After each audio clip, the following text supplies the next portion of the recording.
आणि शेतकऱ्यांसाठी आता एक आनंदाची बातमी।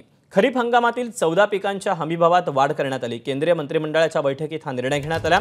सर्वात महत्त्वाचं म्हणजे धानाच्या हमीभावात क्विंटल मागे 117 रुपयांनी वाढ करण्यात आली, तर कपाशीच्या हमीभावात क्विंटल मागे 501 रुपयांची वाढ जाहीर करण्यात आली।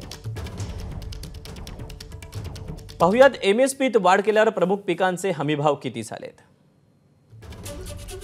धान 2300 रुपये तर कापूस 7121 रुपये प्रति क्विंटल,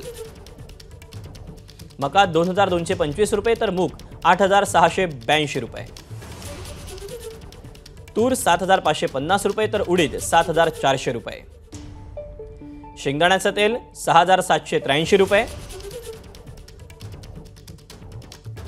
एकूण 14 जी प्रमुख पिकं आहेत त्यांच्या हमीभावात वाढ करण्यात आली आहे। एबीपी माझा, उघडा डोळे बघा नीट।